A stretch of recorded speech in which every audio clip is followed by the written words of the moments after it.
आता बघा रेडी. आता मी काय करणार आहे, इंग्रजीचं सामूहिक वाचन घेणार आहे. सामूहिक वाचन घेण्यामागचा उद्देश काय आहे की आपल्यापैकी किती जणांना वाचता येते हे सामूहिक वाचनामध्ये कळणार नाही. कारण सामूहिक वाचन म्हणजे काय, सगळ्यांना वाचायचं आहे. सामूहिक वाचनाचा अर्थ काय, त्याचा उद्देश काय की सगळ्या बरोबर आपल्याला किती यायला हवं हे तुम्हाला कळायला पाहिजे. म्हणजे बाकीचे वाचायले बा मला ते शब्द वाचता येणार हे तुमच्या मनाला कळते.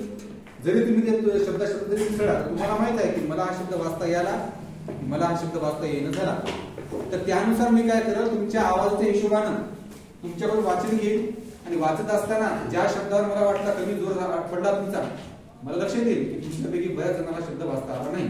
मग मी त्या शब्दाकडे अंडरलाईन करेल आणि त्याने बाजूला करेल, बाजूला काढून त्या शब्दाचा उच्चार घेईल, त्याचा अर्थ घेईल आणि त्याचा अभ्यास पण मग वाचणाऱ्याला पण करावा लागेल, न वाचणाऱ्याला पण करावा लागेल. तुम्ही काय करायचं, मी इथं इंग्रजीची एक वळ लिहिणार आणि सगळ्यांना सामूहिक वाचायची. कळलं ना? पहिलं वाक्य बघा, मी वाचत नाही, तुम्ही वाचायचं. वाचा.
अर्थ दिलेले आहेत, तुम्ही ते अर्थ वहीमध्ये लिहिलेतच, म्हणून मी अर्थ लिहिले नाही. तरी सुद्धा अर्थ कशा आहेत? आय कॅन म्हणजे कॅनचा अर्थ काय? कॅन म्हणजे शक्यता, पॉसिबिलिटी. शक्यता म्हणजे एखादी गोष्ट अशी की तुम्ही ते करू शकता, तुम्ही ती केली नाही पण तुमच्याकडे क्षमता आहे ती करण्याची. मग आय कॅन म्हटलं की मी ती गोष्ट करू शकतो.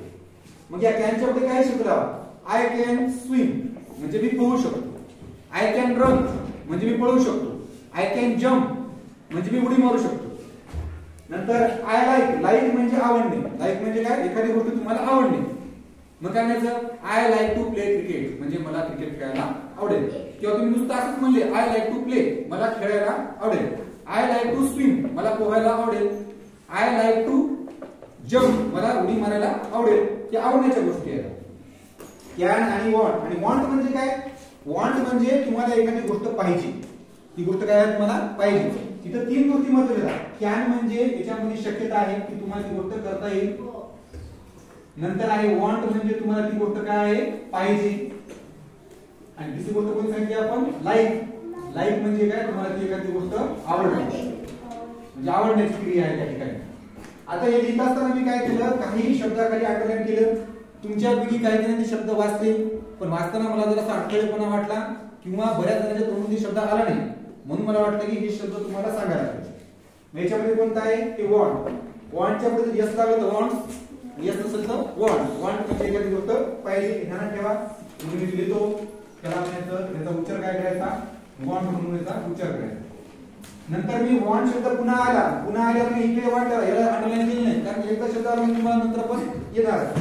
त्यानंतर मी अंडरलाईन केली क्रिकेटला. क्रिकेट म्हणजे हा खेळ आहे क्रिकेटचा, तर त्याच्यामध्ये आपण क्रिकेट केलं. आता क्रिकेट लिहिण्यामागचा उद्देश असा आहे की तुम्हाला असं स्पष्ट द्यायला पाहिजे जसं की विकेट.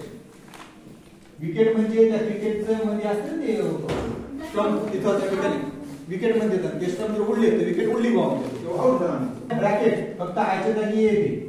ब्रॅकेट म्हणजे काय? ब्रॅकेट म्हणजे तुम्हाला ब्रॅकेट म्हणजे कंस. ते तुम्ही असे करता ते कंस येईल त्याला ब्रॅकेट मध्ये येतात. नंतर शब्द एक आला बघा या ठिकाणी ड्रॉ हा शब्द आला. ड्रॉ सारखा शब्द आहे ड्रॉ. ड्रॉ म्हणजे एखादं चित्र काढणे, रेखाटणे, हे ड्रॉ आहे. आणि ड्रॉ सारखा शब्द काय आहे? रॉ शब्द आहे. रॉ. त्याच्यानंतर आहे डान्स. डान्स म्हणजे एक शब्द लिहित असताना मी सांगितलं तुम्हाला सी जेव्हा तुम्हाला दिसते सीई, त्या सी चा उच्चार काय करायचा? स करायचा. सी चा उच्चार कसा करायचा? स. एसी जर आला तर एसीला पण स म्हणायचं, पण एसीला स म्हणत असताना आपण याला एसीला ज पण म्हणू शकतो आपण. आणि ईएस ला काय म्हणायचं? नेहमी जच म्हणायचं. ईएस ला नेहमी जच म्हणायचं आणि सी जर आला काय म्हणायचं? स म्हणायचं. म्हणजे शब्द आला बघा हे डान्स. डान्स मध्ये न जे आहे ते अर्धा आहे. न कसा आहे? अर्धा. अर्धा न अनुसरण दाखवला आणि डान्स अशा केला. आणि न मी अर्धा कसा ठरवला? कारण यांच्या पुढे ए नाही, ई नाही, आय नाही, ओ नाही, यू नाही. यांच्या पुढे कोण आहे? सी आहे. म्हणजे एन कसा आहे? अर्धा आहे. त्याच्यानंतर बघा स्विम. स्विम मध्ये आहे की नाही? यस अर्धा आहे. यस कसं काय अर्धा आहे? त्याच्या पुढे ए नाही, ई नाही, आय नाही, ओ नाही, यू नाही. म्हणून मी हे काय केला? हे अर्धा स लिहिला त्याला वी जोडला. हे जरा स्विम. स्विम म्हणजे काय रे? पोहणे. त्याच्यानंतर हे स्पीक. स्पीक सारखा स्पीक मध्ये स अर्धा आहे. स्पीक मध्ये स अर्धा आहे. स्पीक. स्पीक म्हणजे बोलणे नाही. त्याच्यानंतर क्लीन. क्लीन मध्ये पण क अर्धा आहे. क्लीन म्हणजे एखाद्या गोष्टीवर काय करायचं आपल्याला? चढायचा. त्याच्यानंतर रीड हा शब्द सोपाच आहे. रीड सारखे शब्द आपण शिकलो होतो. टीईए म्हणजे पहिला अल्फाबेट कॉन्सोनंट आल्यावर दुसरे ओवेल साऊंड ई आले तर इथं बघा टीईए मध्ये आहे ना ईए जेव्हा असते तेव्हा त्याची वेलांटी होते. त्याची काय होते? वेलांटी. रला वेलांटी री झालं म्हणजे काय झालं? रीड झालं. मग याच्यासाठी भरपूर शब्द आहेत. एमईएटी. मग हे एमईएचा काय ते वेलांटी मी होते. मग हा शब्द काय होते? मीट. एसईएटी काय होते? बीईएटी काय होते? बीईएन काय होते? असे शब्द आहेत. म्हणजे ई जेव्हा येते कॉन्सोनंट नंतर तेव्हा ई चा काय होते? वेलांटी होते. नंतर हा रन शब्द आहे हा सोपा आहे. यू चा उच्चार अ होते म्हणून रन. रन सारखा शब्द कोणता आहे? रन सारखा शब्द आहे बर्न, गन असे शब्द आहेत. स्लीप शब्द पण सोपा आहे. डबल ई म्हणजे वेलांटी आणि हा शब्द झाला स्लीप. असे काही शब्द मला वाटले तुम्हाला मी लिहून दिले. तर तुम्ही आता काय करायचं? हे वाक्य लिहून घ्यायचे.